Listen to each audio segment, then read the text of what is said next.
All right. Hey everyone. Yo. Wow, that was a great movie. So, we just saw Little Woman. I've seen it already. This is my second time.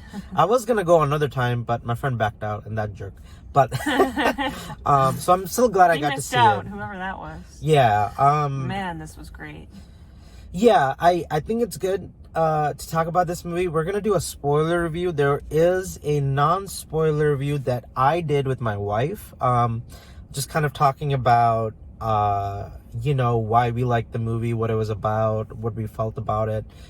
This time we're gonna go deep into a lot of spoilers and like how the book is different from the movie and what the movie does differently, and we're going to talk about some of the themes and a lot of like core scenarios in the movie that take place throughout the movie that we weren't going to like specifically explain in the non-spoiler. So this is your chance to like kind of back out and like go watch that video, or if you don't care about spoilers, obviously just watch this, but I would highly suggest at least giving it a chance and like checking it out. This, if you've read the book, don't expect this movie to be like a lot like the movie, because the movie does a few things and like how it's telling the story very differently. And I think it's a fun experience for you to go check out the movie first before you watch this, because I think you would be very pleased by the storytelling aspects of Little Woman, the movie. And I have not seen any other versions of the book. This is my only time I've ever seen this movie specifically, so I just wanted to say that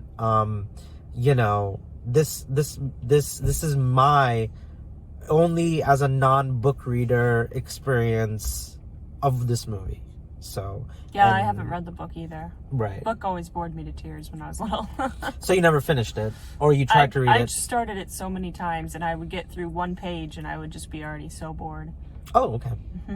And then, George, have you? Yep. Oh, come in. Your face is being cut off. I try to move in a little bit more. Yeah, so I have read the book. It was a while ago, but I could definitely tell a few different areas where they split paths between the movie and the book. I wanted to ask you about that since you're the one that's read it. Yeah. I would have to say, like, they made this movie to be interesting to people who have read the book as well. Like, still keep you guessing, even though you might know the story, you're still trying to figure out where they're starting it, what points they're jumping back and forth to. Now, the time split, that's not in the book, right? No, not at all. Yeah. Oh, that's interesting. That's what I figured. Yeah. So the time skip is the biggest thing that we're gonna talk about first, because it kind of jumps from present to past, and you don't know what part of the past. And it's jumping a lot. It's jumping 7 years. Sometimes 7, sometimes 2, sometimes 1, sometimes, and like it definitely keeps you on your toe and keeps you interested, invested. Like, okay, where's this scene going and what part? So I think as a book reader, you'd be like, wait, what scene is this? I was a little confused at first, but it did get easier to follow in a minute. After a little while. I didn't really appreciate the time jump as much the first time, because I was like, what are they trying to do? But watching it now, this is my second time viewing it. The second time, it'll make it a little more rewatchable. Because you're realizing they're following certain themes with present and past that are connecting. Oh, I didn't. And I picked that up this time way more, to be like, oh, like this sister likes this boy, but this boy just treats him like a friend zone. But then there's another sister that he's super close to as well, but he's not in love with. And then you get their past history as well. And it's really fascinating. And the things they discuss from scene to scene is a lot to do with the family aspect. It really is like the thing that I feel most about this movie, and I felt the same way at a certain point about Once Upon a Time in Hollywood. Like, this movie's boring. Nothing's happening. They're just driving. They're just talking. They're just walking. There's a lot of walking in this movie. I don't care. I'll watch them walk for 5 more hours. It was that pretty. Yeah, and you said this is like, you called it period porn. It was period porn, like time period porn. It's beautiful. Like, I mean, it was house porn. It was set porn. It was costume porn. Okay, calm down with the porn. But it's very much like, if you're looking for like your eyes to just like love and see a part of America, part of Boston, Massachusetts, that we were not alive for. And this was what, 200 years ago or so, 1800s, mid 1800s. I love old houses, and I follow a lot of old house groups on Facebook, and all the old house groups are posting, look, they filmed in this house, they filmed in this house, they filmed here, they filmed on this location. All of this entire movie was filmed in like real authentic old houses and old sets, and like the costumes. Oh my gosh, it's beautiful to look at. The way where they move the candles and how they kind of like bring light, and what the girls, inch of every frame looks like a Rembrandt painting or a Claude Monet, like impressionist art from that time period. It's just stunning. It's a little bit like you know, when you see a high school movie, there's like that one girl who's friends with the other girl, and the one girl's really excited to go to prom or homecoming, and the other girl's kind of like, I think it's stupid, and I'm way above this. Look at these people all like dancing and thinking, you know, like those high school drama, like relationship, romantic movies. And you see that in this, but only like 200 years in the past. So like one girl wants to go to the dance. One girl doesn't want to go to the dance, but she has to like go with her sister. And the one girl is really excited to go to the dance because she just wants to get married and have a lot of babies. And that's her dream. She doesn't really care for anything else. One of the reviews just made me laugh so hard. Like one of the YouTube comments is, so one's a pianist, like she plays the piano, one's a writer and she wants to write, and one's a painter, and then there's the girl who plays Hermione Granger. Emma Watson. Like, and her comment, and the person's comment was, and I told my mom, so she's pretty. That's the movie. She's just pretty. No, I didn't see it that way at all. I didn't see it that way. I saw it as like she wanted to fit in with society. She wanted to follow the rules. Oh yeah, that okay. She wanted to do things right. And she is the oldest, and that's how a lot of oldest children do tend to think. And it made sense for her character. Yeah, and I just thought like every single one of them has their own dreams and aspirations. Kind of like who they want to be, what society tells them to be. You have this grouchy aunt who's trying to look out for the girls, but letting them know, like, stop following these dreams. You have to get married to survive as a woman.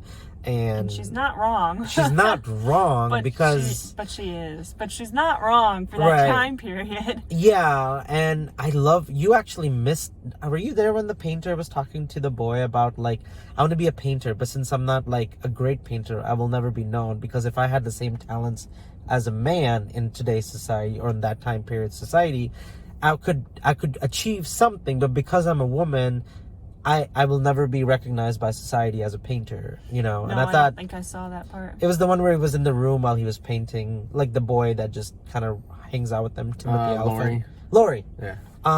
And I thought that was really particularly a great, fascinating scene, because like for a woman to really succeed in that culture, she has to be like Michelangelo of painting, or you know, somebody really important. And I'm sure that's probably true, because they did not it was true back then. Yeah, because they did not want women to really succeed at the time, or looked at them as smart or intelligent, because the writer girl says, like, I have a soul, and my soul is also deep and wants to, like, really, you know, make something of myself. It's not just a man who gets to do that. I mean, the writing is so well crafted. And then they balance that out with the oldest sister, Meg, who does just want to get married and have babies.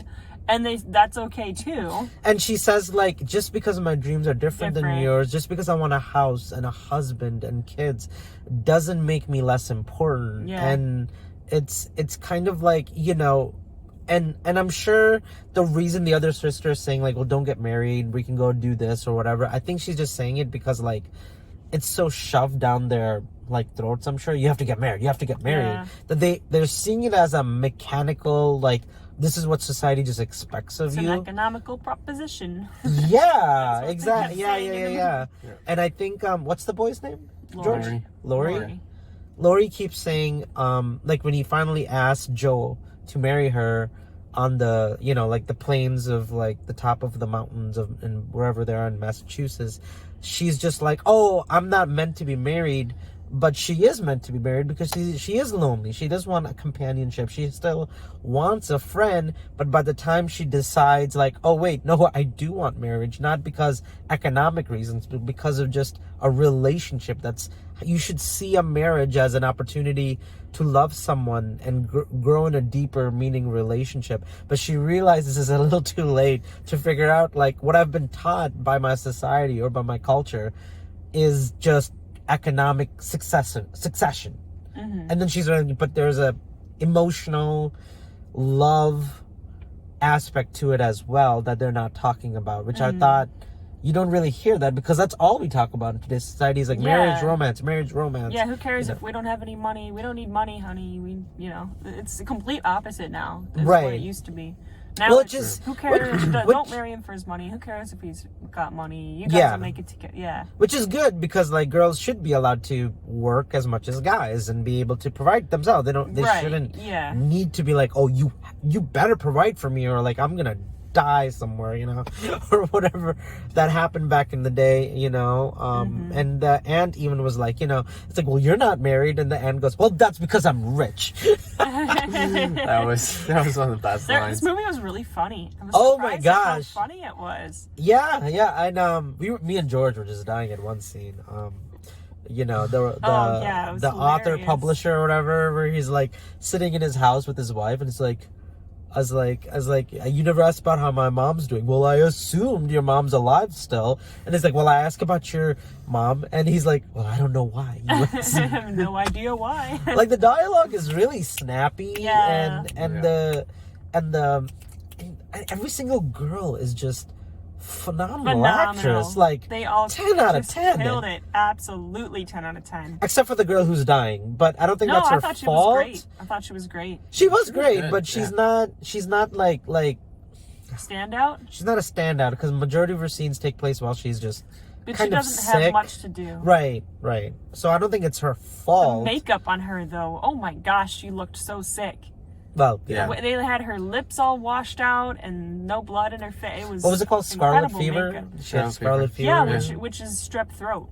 Oh, okay. Yeah. So this is the part that I want to say that I didn't know, which was that, like, the first dream sequence is Joe wakes up and she's like, oh, like, she's not in her bed. So she comes downstairs and she's crying, and then her mom's like, no, it's okay. And the sister looks fine. And she's like eating breakfast or whatever. Oh, that was a dream? No, that was actually what happened. I thought it happened for the previous Christmas. So that wasn't a dream? That wasn't a dream. No, I think she got better for a little while. No, she had gotten better for a little bit, because remember, she also went to the sea. They had actually taken a trip to the sea as well. So that Christmas scene when the father comes home, that was all real. What? Oh, wow. No, because they made it so confusing, because after that was part of the time. She wakes up. I thought that was part of the time jumping. Yeah, because the weird thing about that scene is, it's so confusing, is because she wakes up and it's dark, and like she just kind of looks around, and the monotone, like the brightness and the colors are gone, and she comes downstairs, her mom's crying, and she holds her mom, and I was like, oh, she was dreaming for like the perfect Christmas, but she's not getting it. No, she did, because that's when their father that's when their father came back. But then afterwards they did not do a very good job of explaining that, because I was thinking it's a dream. She couldn't recover from that illness was the problem.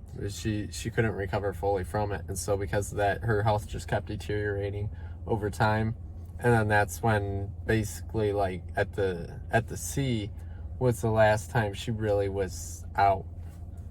Oh, so like when they went to the sea, they realized she wasn't getting better. She got a little bit better, but then the disease or the fever or whatever it's called, scarlet fever, wasn't really leaving. And then she was realizing, like, oh wait, I am gonna die, because now it's pretty much in dangerous territory. But that scene is so beautiful, because she's talking to her sister and she's like, I'm not scared of death, and you can't really stop it. It's like a tide that comes and goes. You can't stop a tide from coming in and out. And it's just kind of like this beautiful thing about life, and like, just what it means to be alive, and to kind of take on death respectfully, and like really like in a dignified way. Like, okay, I'm dying, but it's not the worst thing to happen.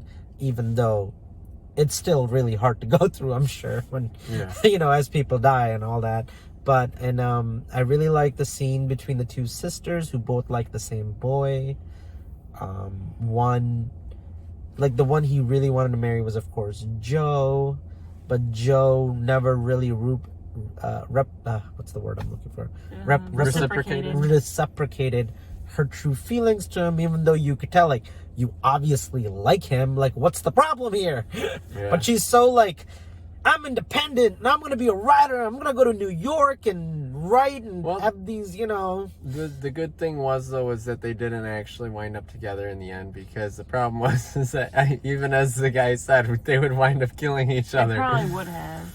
And it was one of those situations where, sometimes just because people have good chemistry doesn't mean everything in a relationship either. And that's what she realized early on in it, but her loneliness kind of overtook her. Yeah. Because I think a lot of people do settle. They're like, okay, like the person I want isn't out there, and I'm getting too old, so I gotta make this decision and like marry someone. And he's kind of there, but he's not. He's in France. And he was rich, so in that culture, I'm gonna marry him for his money. Well, they were both rich. Even the Italian guy who was like she yelled at the school or whatever, he was still rich, right? I think that was distinguished all. Wasn't enough. that just in the book that she wrote? That wasn't real, right? No, that was real. I think the Mary, like, No, they made it because pretty clear at that the she very wrote that end, into the book. at the very end though, he was there. Yeah, And they were married. So they just did a funny thing with like talking about the movie itself. I within feel the like scene. I feel like in the book though it didn't quite go that way. I can't remember how exactly it went. Interesting. I can't remember now. That's okay.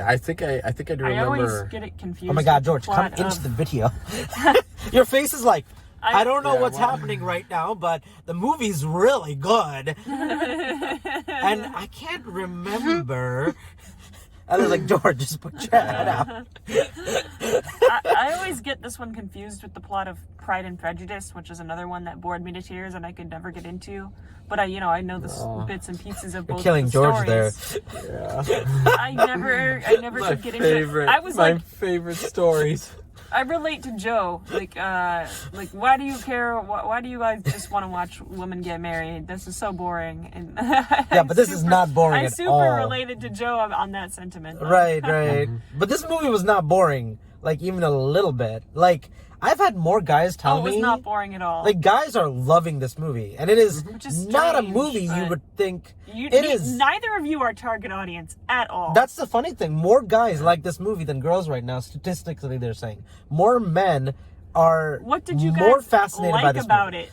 The set design, Yes. the how they filmed it, how Yeah. well the characters are really like represented, and the way they talk about being a girl in that society, and just like Yeah. the family is just so intriguing. And there are parts where the movie should be really boring, where they're just being sisters. They're not even doing much. They're not doing much. They're just being sisters. They're like, and yet you're like sitting around a Christmas tree, or they're talking dancing about, at a party, they're or doing a play that they wrote, Right. And it's And should be- it's- and in the book, I thought it was really boring. But when you add the set design, the costume design, the cinematography, the color palette, you're killing George. When you need add to, all of you need to that- stop trashing this book. okay, but I'm getting to the good part. I love this book. Okay, but I didn't care. I didn't care about their conversations around the Christmas tree, and they're reading a letter from their dad, and I didn't care about that. See, when that's the part when that I us was a guys kid. love, is we love this story. Yeah.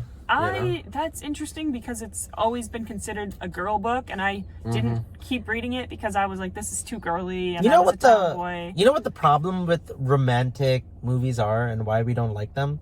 They're too fantastical. True. The Prince Charming, and he says This the was right actually things. real. Yeah, like every time I watch a movie, Interesting. whenever I'm like, I get sick of it. yeah, because it's not real. Yeah. Real relationships, people fight. Real marriages, people argue, and there are days when you absolutely can't stand the other person in a relationship. I really appreciated Joe and Laurie's fight in this. That Yeah, felt Yeah, it was so great. real. that Timothy Olyphant. Oh my God, he deserves to be in. And yeah, he he was great. He was fantastic. For him to be that talented, and I've seen him in another movie, he plays a heroin addict as a 15-year-old, and Steve Carell is the father. So, my God. I heard about that, yeah. My Boy. Oh my gosh, that kid is beyond talented. Like, I watch, every time I see that kid on screen, I'm like, you are above and beyond, like, what anybody your age could do. Do you know who else they could have stuck in there? Who would have been perfect? Tom Holland. No. Funny story about Tom Holland. Timothy Elephant, who is in this movie, in the Steve Carell movie, he tried out to be Spider-Man in Spider-Man Homecoming, but like Tom Holland and Timothy Elephant were like neck to neck. I could like see them doing, like it was I like see him being Spider-Man too. And they had to make the decision, and they told Tom Holland and Timothy Elephant, stay by your phone because we got to figure out which one to choose, and they went with Tom Holland in the end. That's Tom interesting. Holland was more buff anyhow. So Tom he kind of Holland fit the physique better. Tom Holland won it because he actually sent in a video of him doing flips and like Spider-Man abilities. He didn't need the mask. as many stuntmen. Oh yeah. So that's the only reason he won. But like Timothy Elephant and like Tom Holland were like neck to neck. Like it was so close. Like, did either of you see The Current War? No, but that's the one I wanted Tom to Holland see. plays a character in this time period in Current War, like the late 1890s. Okay. A decade after this movie. No, so I do want to see it. Great, and he did the accent, and he was great in that. And I think Shannon's gonna really love 1917 because it is not just war. Okay. It's supposed to be really about the soldiers and their experience in 1917 walking through like Germany. And I think you really I've never seen a war movie that I can't even name right now. And I think just like Little Woman was not something that I was particularly interested in or wanted to see. But it was great. I think 1917 I could be wrong. I mean, Shannon could hate it for all I know, but I do think you're usually right about what I'm gonna like. Yeah, because the reviews that are coming in for 1917 are like, oh my god, like it makes you believe you're in, like Jojo Rabbit, like it makes you believe you're in. The kind of movies that got on my top 10 list this year. This year, yeah. Those were the movies that transported me into another world. For someone, I could see myself living there. I just wanted to move into this time period and get one of those dresses and just live in this house and be with these people. That's what I felt. And I know that it would never be as great as it looks. Yeah. Like they hadn't invented deodorant yet, okay? Like, like it wouldn't be that great. They were using chamber pots. Funny story about that. It has been scientifically proven that if you lived in a society that everybody just smelled bad or sweat, your nose would not even pick it up. Oh, that's cool. So technically you are right that there's no deodorant, but like come on, they were using chamber pots. They were in outhouses, and there was horses everywhere. Like it wouldn't have been what it is on the screen, but go to Greenfield Village. I don't care. Yeah, that's what I want to do, where they have indoor plumbing. But I do think like all three of us really appreciates like good like it goes back in time and really shows us the culture, the time that they're living in, and what it looked like to be in that scenario. And I think this movie, now I wouldn't want to live in 1855 Massachusetts because I'd probably be a slave or homeless, I don't know, but most people wouldn't fare too well in that time period. Well, women wouldn't either.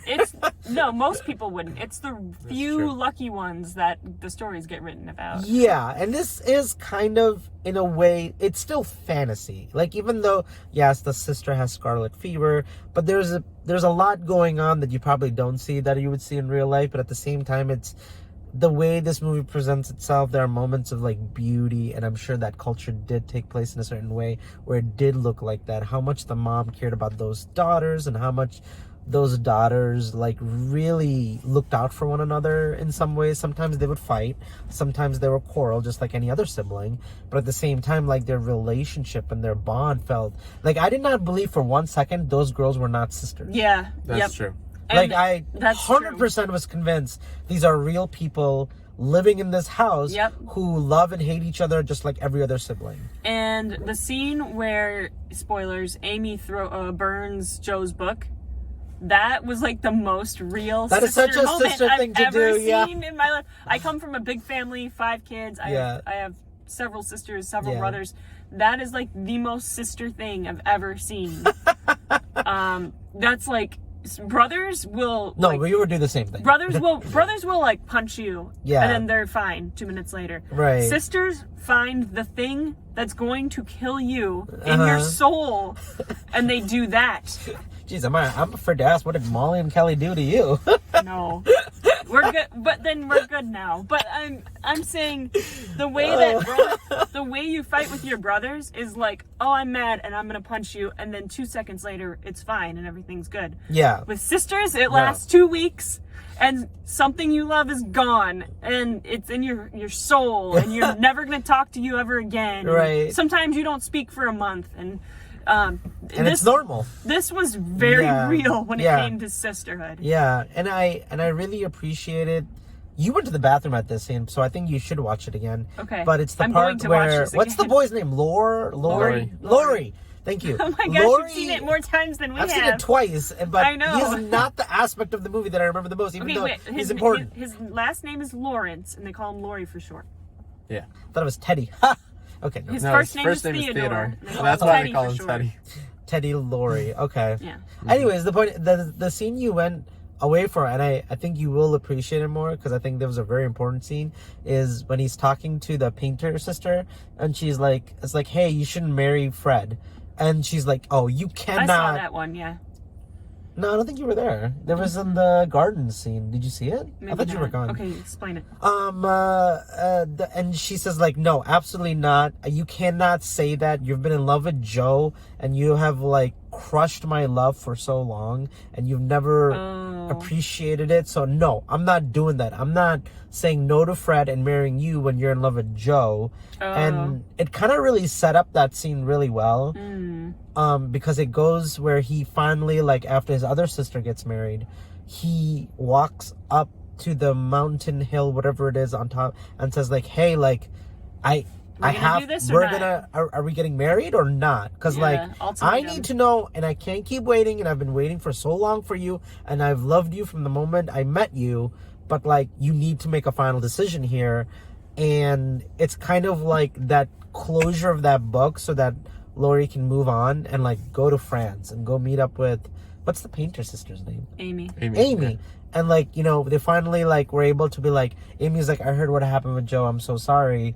And then he's like, well, you know what, like, he's doing what Joe did later, which is Joe's realizing she shouldn't have said no to Lori. So now Lori's realizing that with Amy. It's like, I should have pursued Amy more, even though Joe said no to me. They're kind of all doing the same thing. Because like, Amy's like, no, Joe loves you. So she's trying to just kind of like tell him to back off and like go be with Joe. But now that Joe has completely shut him down, like, he can pursue Lori and really, not Lori, Amy, and Lori's the boy. Amy can really like take the time to, and like be like, I'm going to pursue Amy, and I'm going to show her that it's okay. I do want to be with you, and I do receive your love. And then it goes back to Joe, and Joe's like, oh crap, what did I do? She's writing this letter. It's like, Lori, I do want marriage. I'm so sorry. Here's this letter. But I don't think she really wants him. I think she's just lonely. She's lonely. Yeah. But I think there's nothing wrong with that. I think that's how God designed it. Sometimes, you know, you look at somebody and they're in your life, and you don't really realize how much they mean to you until they're gone. Yeah. And you need that. You need that separation to make you really feel like, you know, like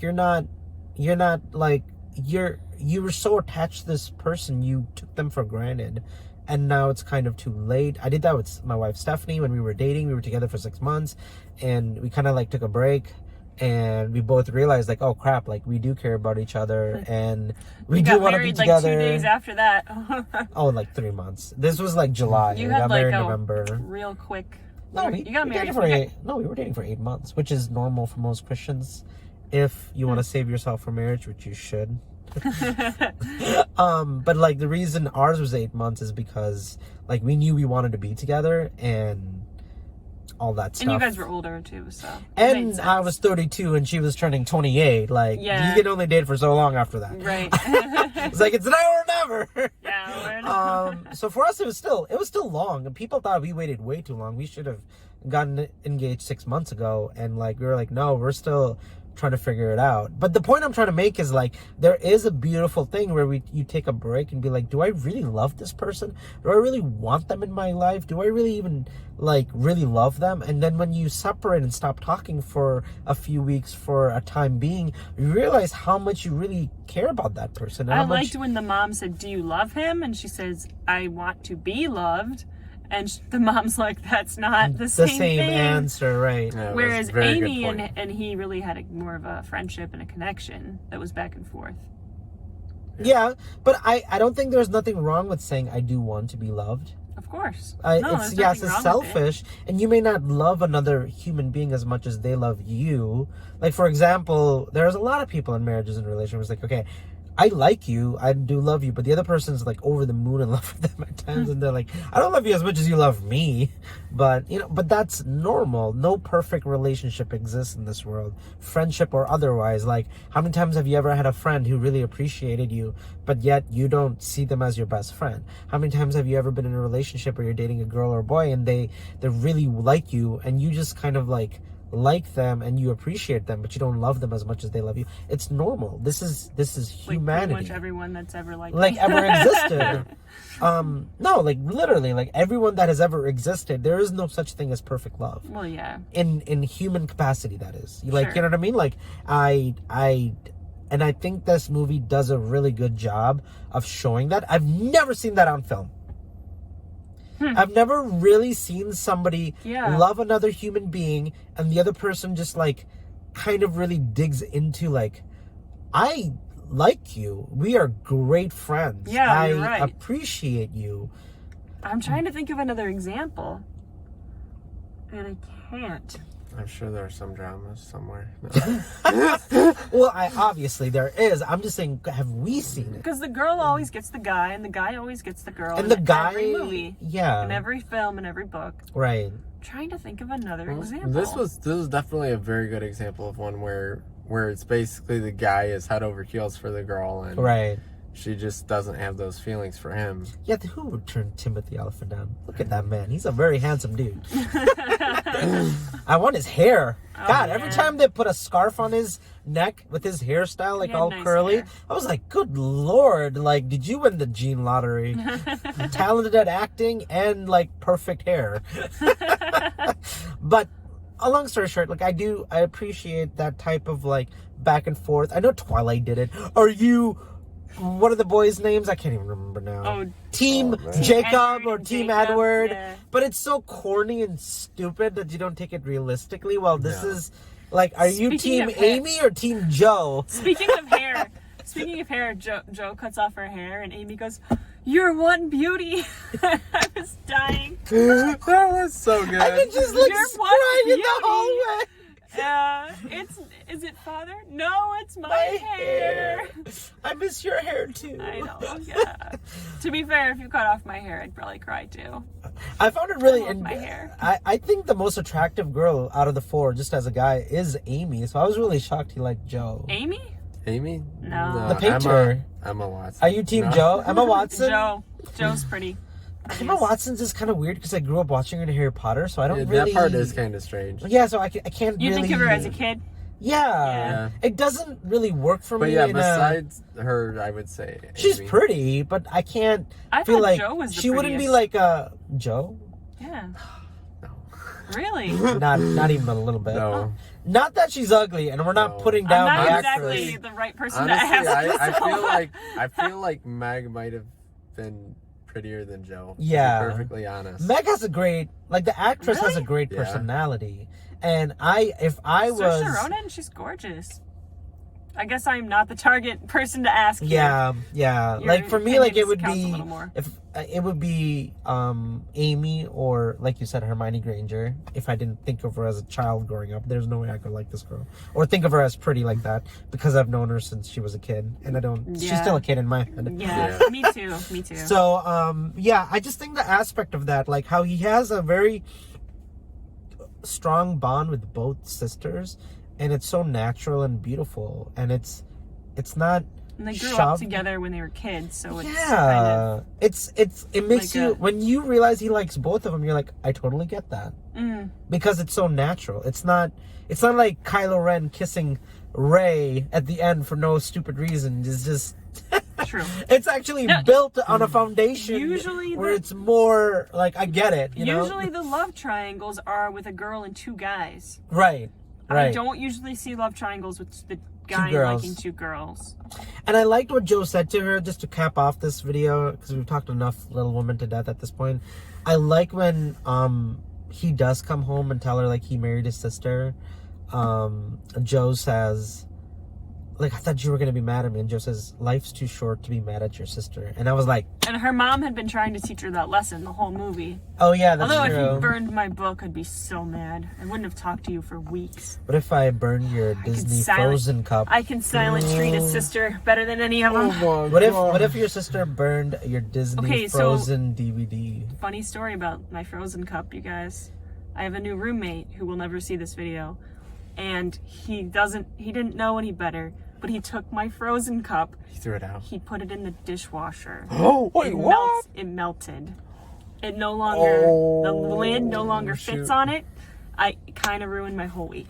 I was really upset about it. Well, he didn't know. He wasn't didn't know. doing it on He didn't know, and purpose. he's really sweet, and he's nice, but man. I found that cup online. You can buy it right now. Where? It's not the I'll same show it one. to I you. looked. AMC's all sold out of them, and they're limited edition, and they're like $50 now to buy. That's what them I'm saying. You can buy it. They were $5.99, but Yeah. now they're expensive. I was super upset about my Frozen cup. He also ruined my other hot mug that's also limited edition. Well, that's that what I you get won. for moving with the guy. We don't Starbucks. I didn't Yeah, we choose to don't. live with him. Oh, is that the guy that I got live kicked in a, out? I live in a Or- house, yeah, and the yeah. landlord brought another tenant in. Okay. It wasn't my choice. Okay. But Long story short. sorry, that was a long rant about my Frozen. Long story short, I do believe that this movie's human drama. Oh my God, that old man with the piano and how much he loves his like. And he like goes and sits down outside the room while she's playing, and he cries because it reminds him. And then he wouldn't go into the so house sweet. because he's like, I can't go inside without her not being there. The- Good Lord yeah. Almighty! Like love Stab string me in pull the heart. much, right? Like it just these characters are so like I like every character in this movie. Every I can't single wait one. to see this again. Right. I would walk right back in the theater and watch it again. So I put this movie, and we did do this video a few days ago, so you guys didn't get a chance to see it until now. I put this movie number 3 in my top 10. Would you, just to kind of close off this video, Oh, yeah. would you guys move something out of your list and make room for Little Women? Technically, it's now 2020. It's the first day of the year. Let me just say, this is going to be number 1 on my list at the end of the next year. That's true, because you It's did going say to be. 2020. I saw it in 2020, and it's going to be on. you move it to Yeah. 2019? And if Absolutely. you could, And I would kick one of those other movies off the list that I'd probably move it to around number 5. around number 5? Yeah. That makes sense. It would probably be my number 1. Right now, coming out of the movie, it'd be my number 1. I will not take Jojo Rabbit out of number 1. I refuse Jojo to. Rabbit was so hard to put as second. I really loved. Yeah. My first was Hollywood. Once Upon a Time. I think they just all tie for first. Yeah, I think if you a good weekend is where you've never seen any of these 3 movies: Once Upon a Time in Hollywood, Jojo Rabbit, and Oh my Little gosh, Women. that would be a perfect weekend. Just It sit down probably and watch would. them all. You'll be taken away to another land that you've never been a part of before. World. Exactly. All A 3 of my dazzling place of 1800s. all 3 of my top movies. This one, Once Upon a Time in Hollywood, Jojo Rabbit, are time period dramas. I think I'm gonna have to put 1917 when we see it somewhere in my top 10. I pretty much Yeah. guarantee it's gonna get there because of. I hope it's as good as I've never you read say. the book. I hear the book's really boring because it's just about these 2 guys trying to get to, the platoon before they get killed. It sounds really boring, but Yeah. visually, like Little Women, it's gonna be like history come to life, and then suddenly I'm gonna be transported into this World War I Germany era. So. That era is usually really like gray and boring, and there's a bunch So was of Jojo sand Rabbit. It was and- gray and There boring. were a lot Of gray and a boring. lot of No, trench Jojo Rabbit was wars very and- colorful. Yeah. 1917 is gonna be colorful. It's gonna be colorful. I heard It's supposed to be an astonishingly beautiful, they said. Okay. So I mean, we haven't seen it. But isn't it a war zone? It's basically like it's like they're walking through Germany, or through World War I era, wherever that is. I think it's Poland to Germany. They're walking from Poland all the way to Germany. I guess that could be nice. No, we don't know. It could be really bad for them. You know, we gotta see the movie first to see it. Yeah. The only aspect of 1917 I can say that like I'm really fascinated in, it's one camera, and it's one straight shot for 2 hours without the camera turning off. No. It's people what was are the like other movie that did that a couple years ago. Birdman did it for 20-30 minutes, and they could only accomplish 20-30 minutes. This movie, from the first scene, and them, you're just following these two boys through World War I era. So they filmed it in one straight shot for 2 hours? Yep. How? I have absolutely that can't be. No idea. That doesn't make any sense. Don't Google it, because we got to see the movie first, then let's figure it out. Because I just want to see this technological juggernaut of something that's never been done before on screen on my own, so I can get, holy crap, how did you do that? That's unreal. Yeah, so if that, I'm gonna be blown away no matter what with 1970, because if you did that. Actually, I wonder if they're gonna like have the characters walk off screen and then do like a 2-day time lapse of a sunset to give the actors have to have a break. No idea. There's no way the actors are gonna act it's not 2 hours. It's only 1 hour and 20 minutes. They have to keep it short. Okay, that makes more sense. Because I think they could only crush it down as much as possible. At some point, your actors are gonna be like, I have to pee. Like, I can't film for 3 hours straight. You know, like. I don't know what they did. I don't know how they accomplished this, but whatever they did to accomplish it, it is a technical. I don't think any other movie is ever going to exist like that. Imagine memorizing all those lines. Yeah. Or where you're supposed to walk, when like that scene in the war is supposed to take place and that's supposed to go off. Think of like, no blooper reel. There is no blooper reel because it's one shot. Which would be crazy if there was, but I don't know. I don't know how they possibly managed to make this movie. I'm even like just talking about 1917, I'm like, how's that even possible? So I know I'm gonna love it in some way, shape, or form. I'm really excited actually. Yeah. But anyways, long story short, Little Woman, number 3 on my list.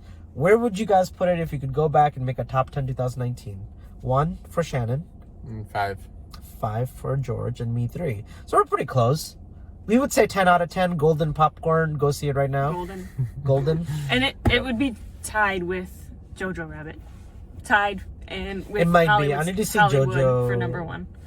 Yeah. I loved Jojo. All right, guys. Thank you for joining us in our spoiler review talk of Little Women. Go see this movie in theaters. Give it all of the money. Go see it twice. Take your mom. Take your sisters. Take your wife. Take your kids. Take everybody, guys. Even everybody will love this. Yeah.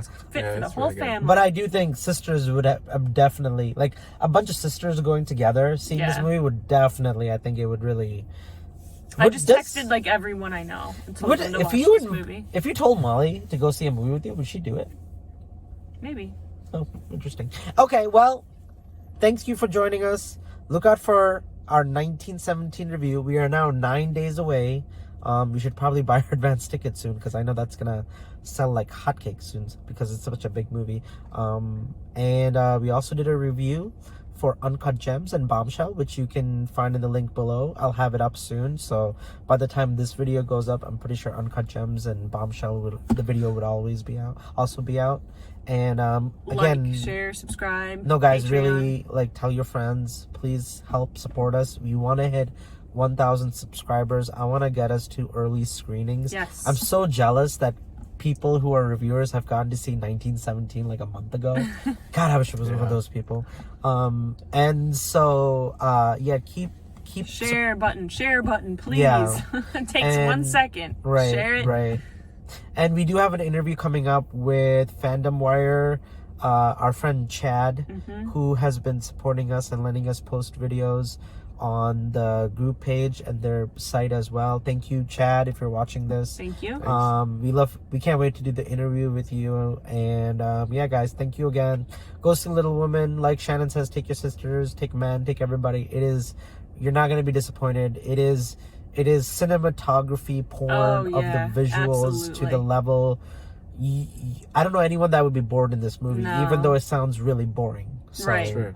Right. True. All right, guys. It's amazing. Take care. Have a great weekend. See you next time. Bye, guys. From Geekdom See ya. Movies.